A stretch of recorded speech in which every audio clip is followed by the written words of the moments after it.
Bismillahirrahmanirrahim. Assalamualaikum warahmatullahi wabarakatuh. Perkenalkan, nama saya Yuni Linar, kelas FM 18B. Di sini saya akan menjelaskan materi tentang manajemen risiko.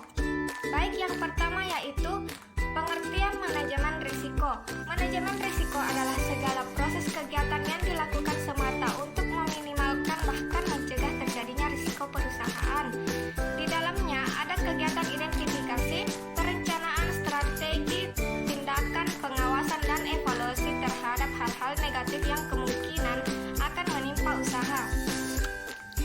Baik, adapun pengertian manajemen risiko menurut para ahli, yang pertama, Fahmi 2010. Menurut Fahmi, manajemen risiko adalah satu disiplin ilmu yang mempelajari tentang tindakan organisasi dalam mengatasi masalah berbasis manajemen yang sistematis dan menyeluruh.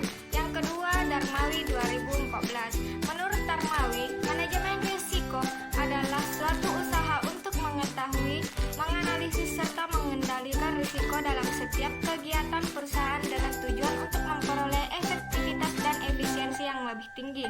Yang ketiga, Bramantyo 2008. Bramantyo berpendapat bahwa manajemen risiko adalah proses terstruktur dan sistematis dalam mengidentifikasi, mengukur, memetakan, mengembangkan alternatif penanganan risiko.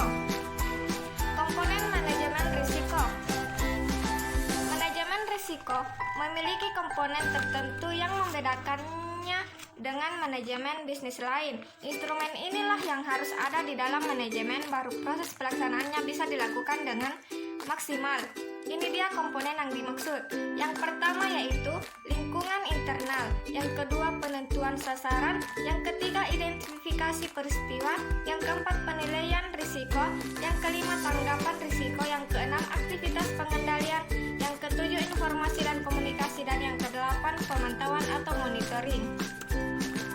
Jenis-jenis manajemen risiko. Yang pertama yaitu manajemen risiko operasional, yang kedua manajemen hazard, yang ketiga manajemen risiko strategis, yang keempat manajemen risiko finansial.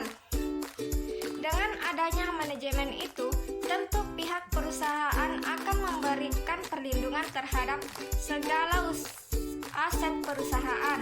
Tujuannya tidak lain supaya keuangan tetap sehat sehingga bisa dikontribusikan untuk memperkembangkan usaha ke depan. Baik, selanjutnya yaitu tujuan manajemen risiko dalam bisnis. Manajemen risiko dijalankan semata untuk tujuan-tujuan tertentu. Luar biasanya tujuan-tujuan ini berpotensi merusak perusahaan jika tidak segera dicapai. Ini dia tujuan-tujuan yang dimaksud.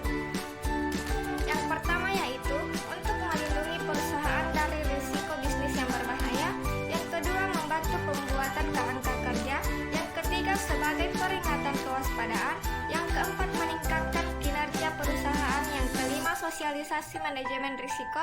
Dan yang keenam adalah mendorong manajemen agar proaktif. Baik, kesimpulannya yaitu pengelolaan risiko pada suatu usaha adalah suatu keharusan terutama di zaman sekarang, di saat semua berubah dengan cepat. Jika Anda tidak bisa mengelola risiko dengan benar, bisa dipastikan bahwa bisnis kita dalam bahaya. Baik, sekian dan terima kasih. Wassalamualaikum warahmatullahi wabarakatuh.